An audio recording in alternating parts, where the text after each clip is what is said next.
Greetings, everyone. Uh, Welcome to Canadian Meets the South, episode 14. Henry Clay, the Man Who Would Be President, by James Clotter.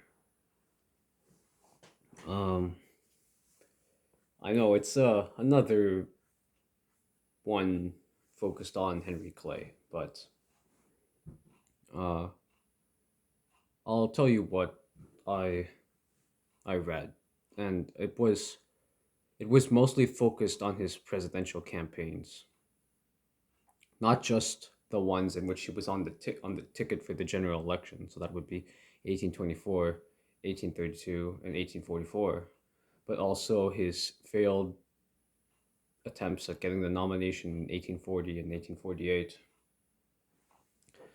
Um, he was so Henry Clay, as you know, I not the biggest fan of. He is the political idol of Abraham Lincoln, and Abraham Lincoln got the idea of the American system from Henry Clay, um, which includes a high protective tariff and internal improvements and a central bank. Henry Clay, sorry, Abraham Lincoln was able to win the nomination against William Seward, who was the frontrunner for the Republicans, by essentially pandering to Pennsylvania. Pennsylvania was a strong manufacturing state, and they really wanted the high protective tariff. He made sure that the Pennsylvanians, the Republican Party, understood that he was an old Henry Clay tariff Whig. Um, but there isn't that much talk of Henry Clay being, let's say, the intellectual heir to Alexander Hamilton. Um, and certainly Henry Clay, was no Federalist. In 1798, as a young man, around 21, in Kentucky, he spoke out against the Alien and Sedition laws. So, he was also, I don't remember, but it was mentioned his education involved um, the teacher of John Marshall and some other founding fathers from Virginia. And as a young man, he had studied under John Marshall's teacher as well. And I think this would also include Monroe and Jefferson, but I don't remember. But he was, a lawyer. Oh, I think he also, you know, um, looked up to Patrick Henry, or maybe the teacher was from Patrick Henry. Unfortunately, this was very early in the book, and I don't even remember Henry Clay's teacher's name, but I do remember John Marshall had also taught uh, him. But John Marshall was also taught by Clay's teacher. And it also brought up how Clay had four daughters, and they all died young. Well, two of them had children, and he had five sons, but they none of them lived up to Henry Clay, those sons. What else is there to say? Uh, I guess we can talk about the five electorals elections. The The first one, 24. Um, so he he needed to be in the top three, and he didn't. And there were certainly some shenanigans going on because how it was in 1824, Calhoun had dropped out to run for vice president. Okay, and so there were four. Initially, there were five, but then Calhoun dropped. The Besides Henry Clay, there were Andrew Jackson, William Crawford, and John Quincy Adams. John Quincy Adams had New England locked up. Uh, and Andrew Jackson was also a Westerner. He was like Kentucky and Tennessee were Southern states, but they were also considered the West. And um, Andrew Jackson was a rival Westerner to Henry Clay, and William Crawford had the rest of the South. Um,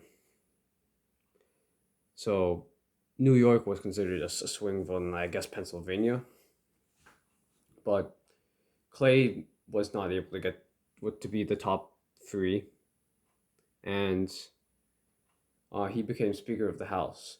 That did not well. He was Speaker of the House at the time, but he did not have.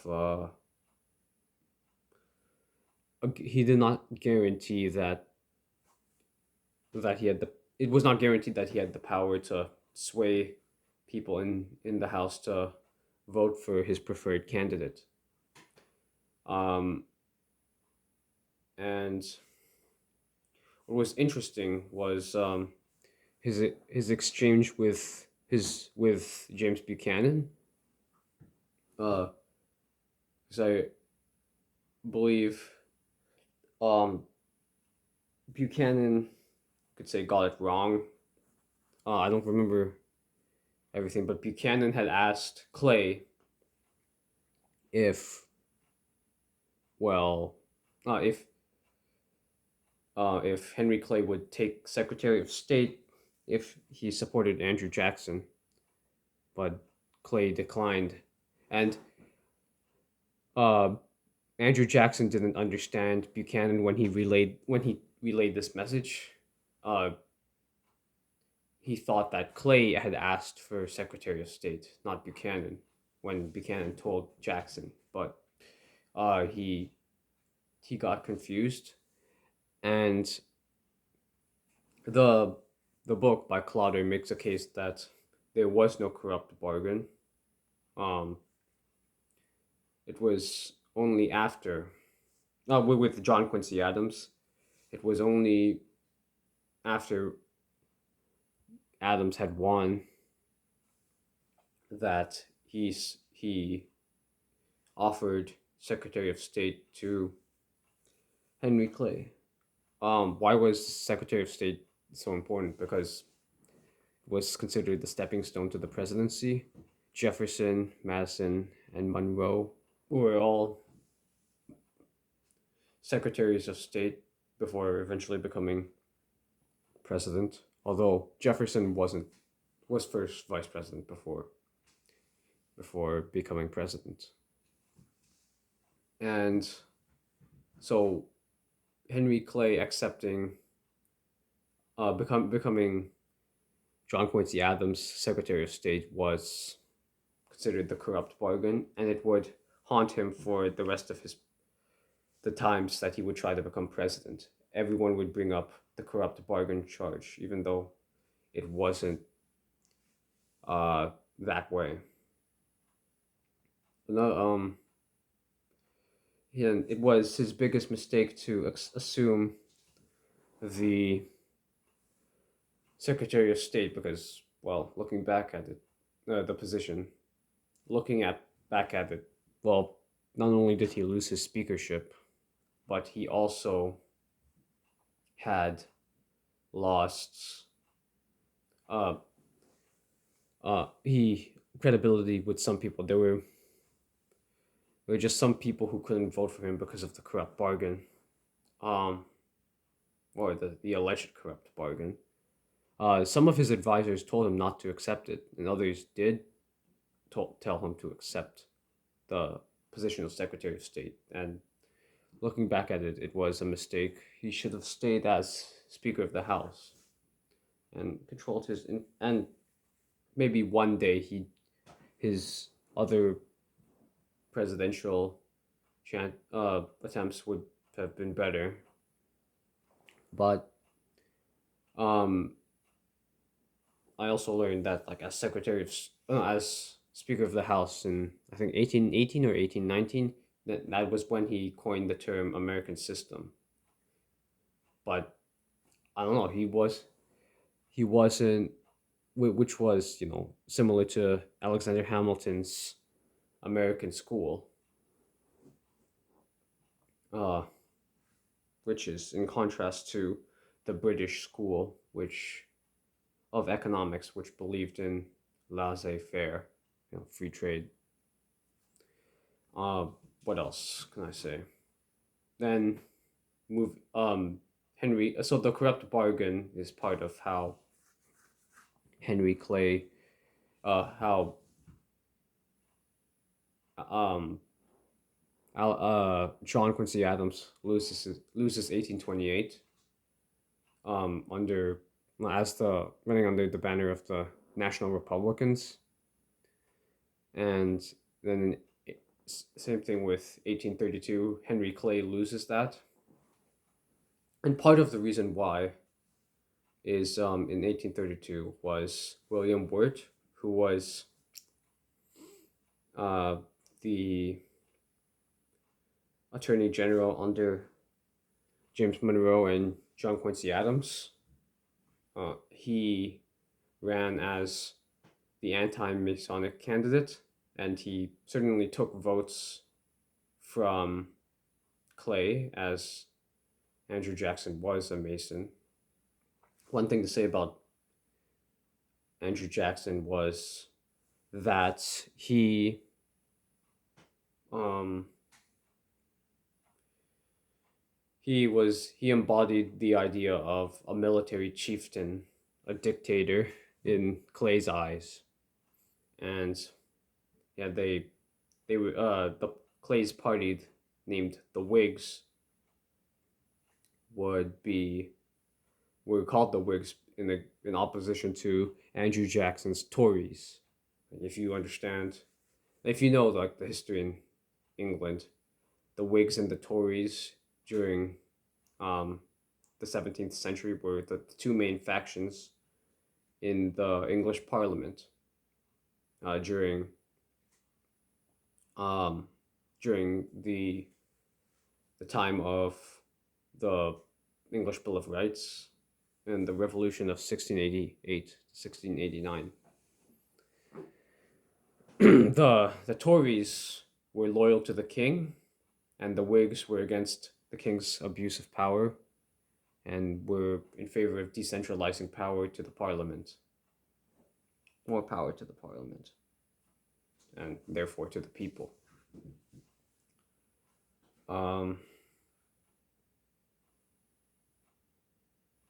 I guess another thing to bring up was that Henry Clay was originally against the Bank of the United States in 1811, and then 5 years later, in 1816, he is in favor of the Bank of the United States, and his enemies used this against him, saying that he was a political charlatan. Next, and the bank was a political thing in the 1832 election. 1836, and the Whigs had formed, but they couldn't agree on a single candidate. Daniel Webster was one of the candidates in the North, because in 1836 the Whigs had three candidates. They couldn't get behind one guy, and so their hope was to deny Van Buren an electoral college majority by gaining support by sending three candidates and who had different strengths. into different regions. Um, he was supposed to win the North, Daniel Webster, but Webster was not happy that Clay didn't really endorse him from the get go.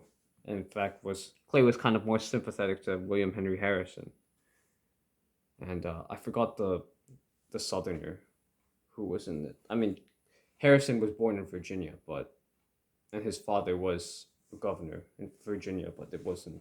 He wasn't a slave owner. He was a military hero from the War of 1812. Uh, Next, you have um the 1840 election. This one was interesting. Clay, the three guys were all the three candidates for the Whig nomination were all born in Virginia. Winfield Scott, General Winfield Scott, General William Henry Harrison, and Henry Clay. And the generals may have been born in Virginia, but neither of them were slave owners. And um, Clay was, so it's kind of, you could call it gross if you want. Identity politics. The Southern Whigs were backing Clay. But the problem was that four of the Southern states didn't have representation at the convention in 1839. So um, that initially Clay had a plurality, but due to some shenanigans from the men who were against him, and enough Scott supporters who weren't the biggest Scott supporters. They were just against Clay. They defected to Harrison, and Harrison had won the nomination because of that. So that, and it was said that 1840 was considered the best time if he had won, for Clay to have won the nomination, because the Democrats were going down in 1840. But what was interesting was Tyler was unanimous as vice president. I guess at the convention, and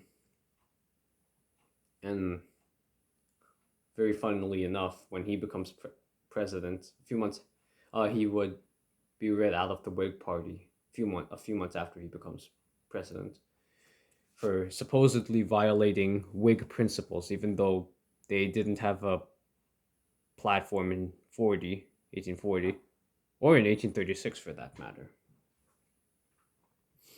Now, 1844 against Polk, one of the reasons was one of the big things was annexation of Texas, and when it came to Pennsylvania, the tariff. And Polk gives this speech that he is for some protection. And when Polk actually becomes president, he signs the Walker Tariff in 46. The Pennsylvanians are understandably angry, but Henry Clay couldn't believe it when the Pennsylvanians chose Polk over him. But another big issue was Texas annexation, and Henry Clay believed in he had said he is not against the idea of Texas annexation. It's just that he didn't want a war with Mexico. And at the time, he said at this time we're gonna get a war, or it's not gonna be peaceful if we try to take Texas. And that was kind of like Van Buren's position, but Van Buren loses the nomination because of that. To Polk, who was in favor of Texas annexation. And Calhoun was interested in running for president at the time, but he in 1843, but he drops out and then becomes Tyler's uh, Secretary of State not next year, while as Tyler was thinking about becoming a third party, and he needed Texas annexation to. He needed both the main parties to be against Texas annexation in order to have a chance. But because Polk won the nomination, Tyler had to support him because he knew his chances were gone at that point.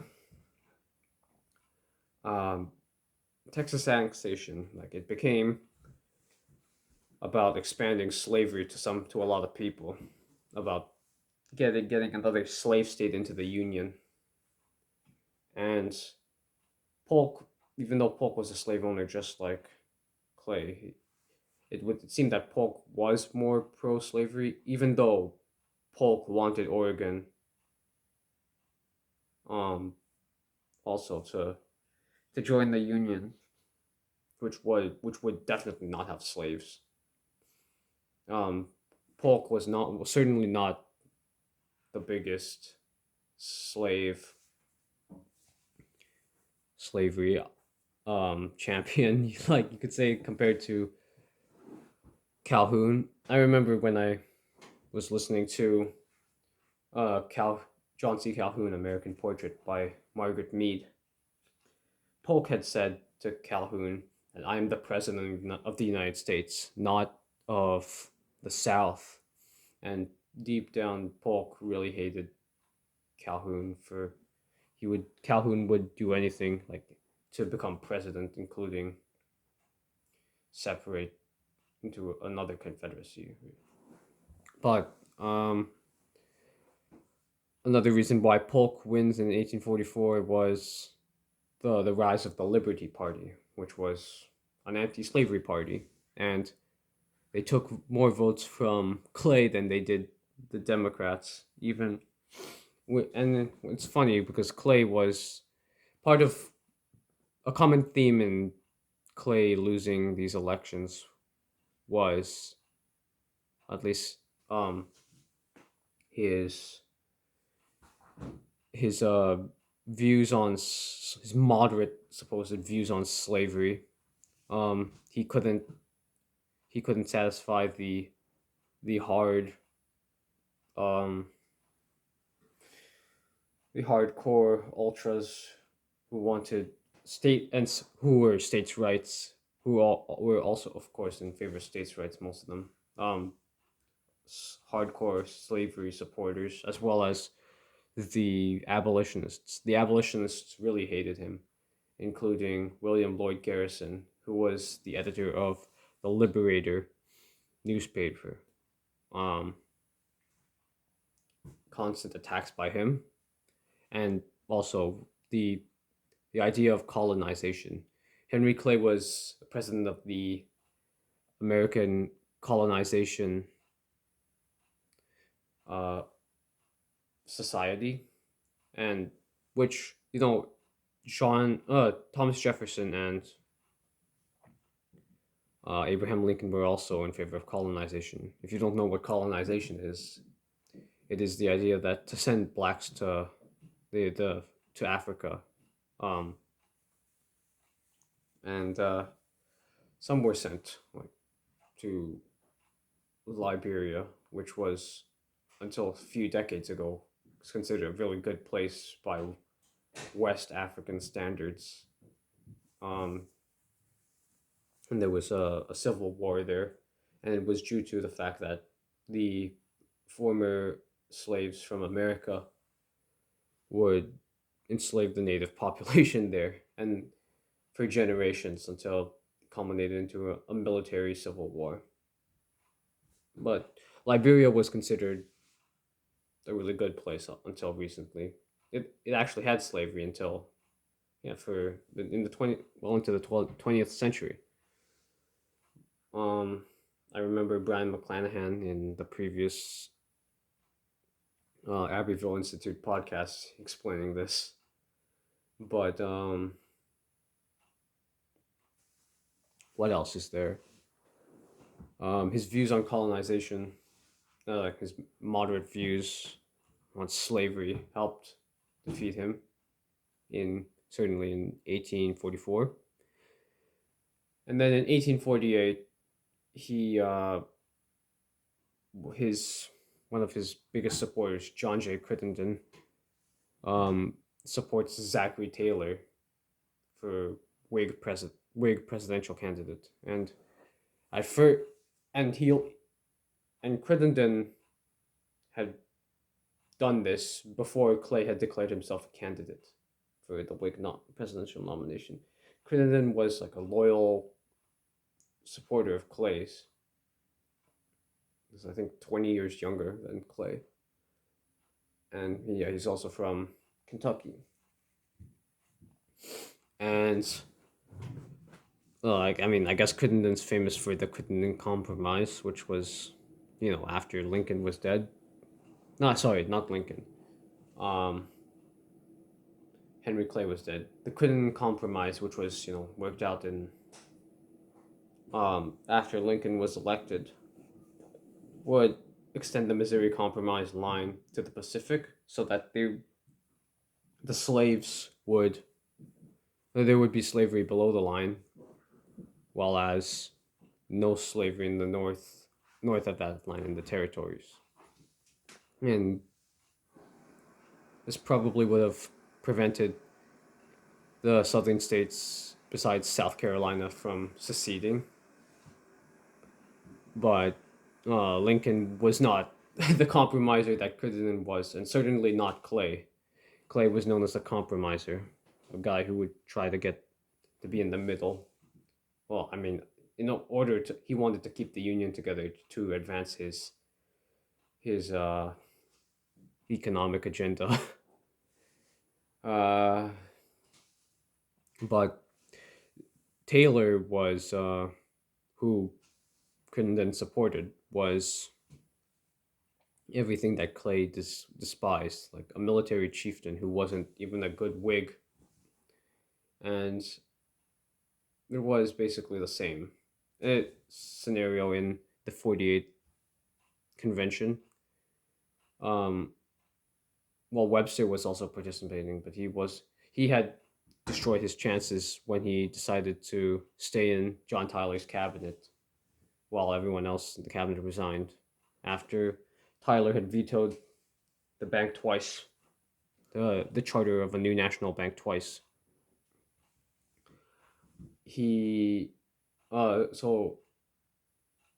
Scott was the nominee in 48, and I mean in 52, like when everyone else was dead. Harrison was dead. Clay was dead, I think. Clay was dead. And Taylor was dead, but Zachary Taylor was supported even more by, I guess, Southern Whigs, because he was a slave owner who didn't say anything about slavery. He certainly did not talk about colonization, and he was a deep Southerner. I guess he lived in Louisiana, and he would be the first president of the Deep South, and the Deep South wouldn't have another president until Lyndon Johnson from Texas, about 100 years later, over 100 years later. But Zachary Taylor was eventually defeated Lewis Cass, the northern Democrat from Michigan, who believed in popular sovereignty. I could discuss all day about popular sovereignty, but this is mostly focused on Henry Clay. And James Clotter, the author, makes the case that there were just so many factors, so many different types of classes of people who had some issue with Henry Clay, and that's why he had lost the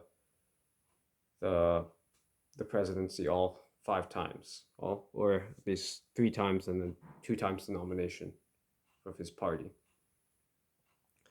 What else can I say? And near the end, he explains that how John Boehner and Nancy Pelosi, the well, Nancy Pelosi is the current Speaker of the House, and Boehner was the former Speaker.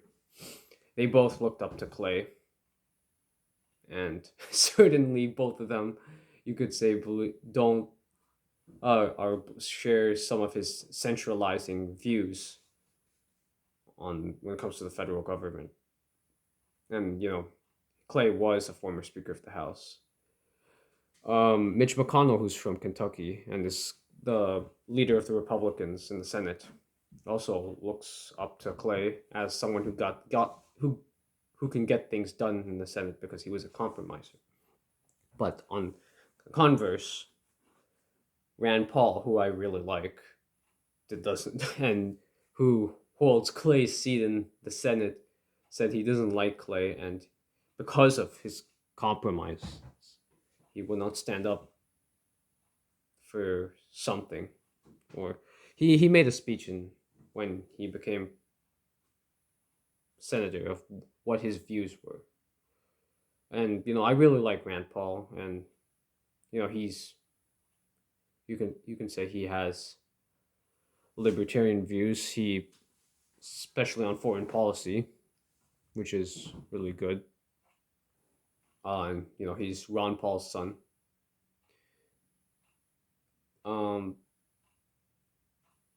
And one more thing to talk about. We'll talk about current events. As you know, if you're watching this, a few days ago, Roe v. Wade was overturned by the United States Supreme Court, and Justice Clarence Thomas had a concurrent opinion about this. This case was known as like Dobbs versus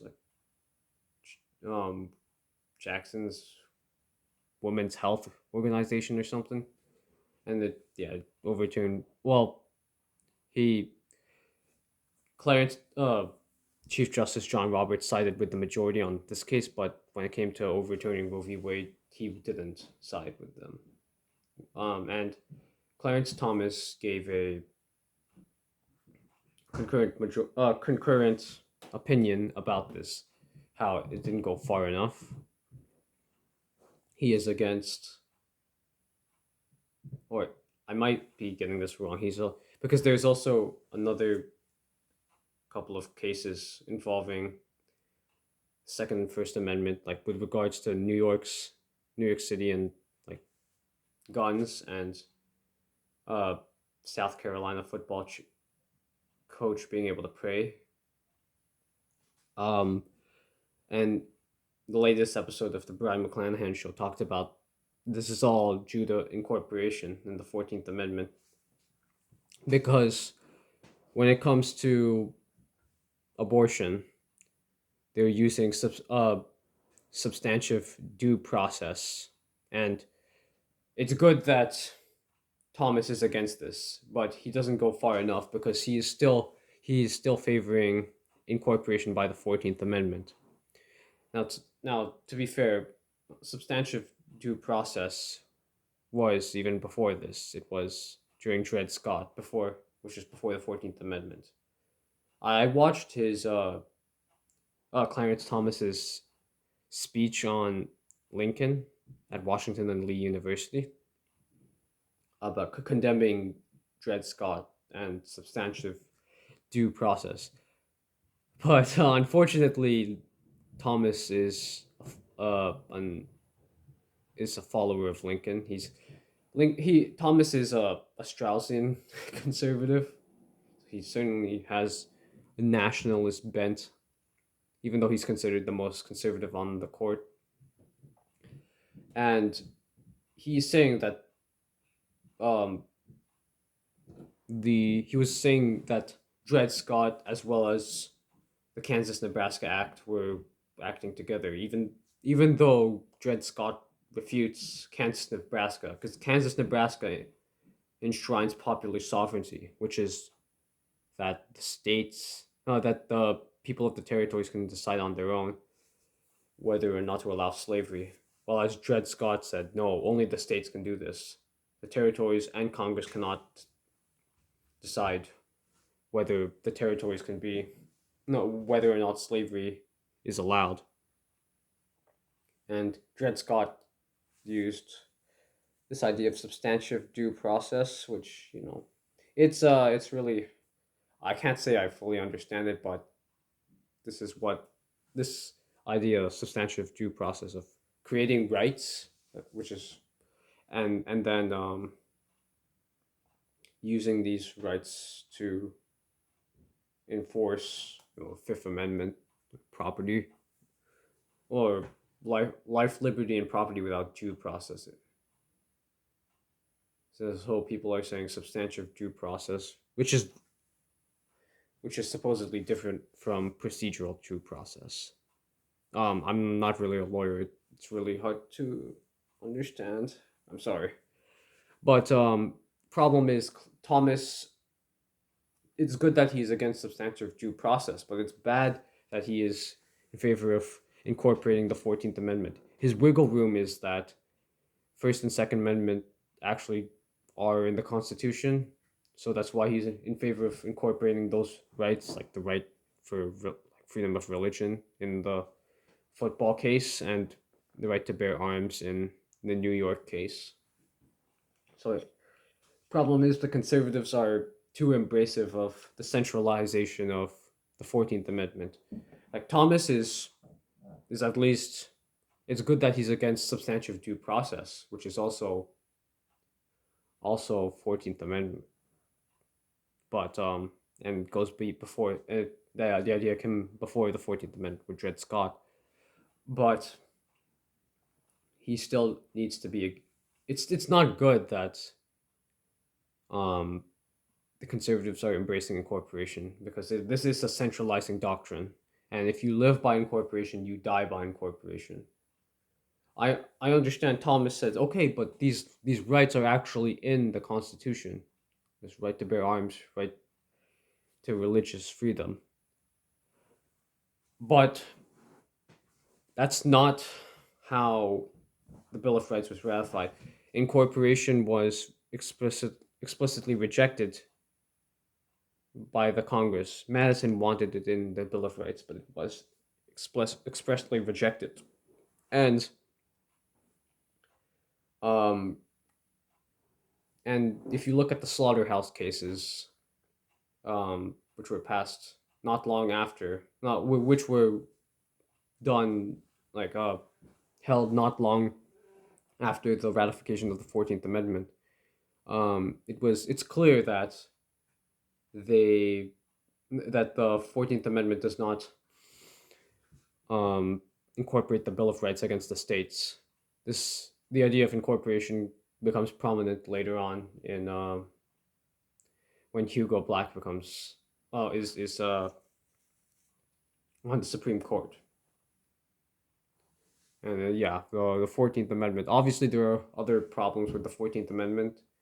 14th Amendment was never meant to incorporate, but there I mean, you can say the 14th Amendment is unconstitutional because it violates the ex post facto no ex post facto laws, which are essentially you cannot make laws punishing people for crimes they committed before they were before they became crimes, which is what part of the 14th Amendment does when it comes to like Confederate soldiers.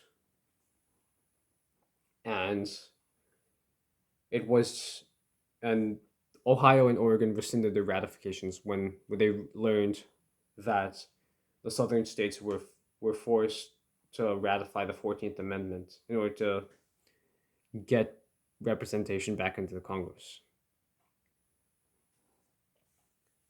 Um, one more, and the funny thing is, Maryland rescinded its ratification of the Corwin Amendment. If apparently you can rescind ratifications, then yeah, the 14th Amendment really shouldn't continue to exist if because Ohio and Oregon rescinded their ratifications. But now even conservatives embrace the centralization due to the 14th Amendment. And I know like in Canada and around the world, I guess there are leaders who are virtue signaling about how they stand for abortion. And I'm sure a lot of these leaders don't understand states' rights. It's fine. They don't need to. It's not their country. They although they really should understand if they want to understand, like if they're a federal country, they should understand this. Though it would be good for them to understand. And it's like Jean Charest and Patrick Brown don't really understand this because they did this to virtue signal on on Twitter and about how they're pro-choice, and it's just it's crazy how so several states have basically completely banned abortion or do not or allow it under very limited circumstances. Like I think Oklahoma basically completely banned it, and then also some other states like Texas.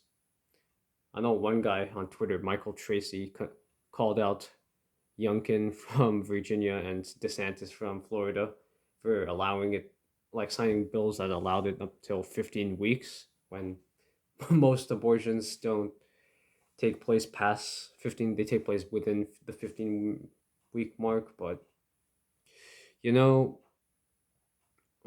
each state's got to do what it thinks is the best.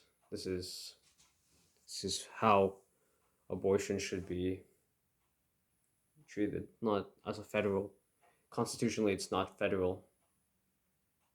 In Canada, Bernier explained that the difference is in Canada, the criminal, uh, the federal parliament has control over the criminal code, which is true, but it is the provinces that provide the abortions with through their socialist healthcare systems. So the provinces do play a role, certainly, but constitutionally, if you really want the restrictions, they come from the federal government, and it might not happen because as long as Quebec is in this confederation, because there's not a single pro-life MP or member of the National Assembly in Quebec who believes in this. The member of National Assembly is their provincial legislature. Um, Now I'm running out of time here, but um, we'll see. Right now there's a leadership race going on in Alberta. Um, I think I mentioned this before. Danielle Smith seems pretty strong when it comes to defending Alberta's sovereignty, even though you could say the provinces were never sovereigns in this confederation. And certainly there is no equivalent of the 10th Amendment in Canada. But we can definitely learn about being a more decentralized federation as Canadians by looking to America. Although, like, certainly, I like if Alberta is considered the hardcore conservatives, like the Alberta conservatives, then I don't really know if I like them because I like them too much because they do want more decentralization, but it's like a lot of them who consider themselves hardcore conservatives are also pro-abortion, and that's really off-putting. But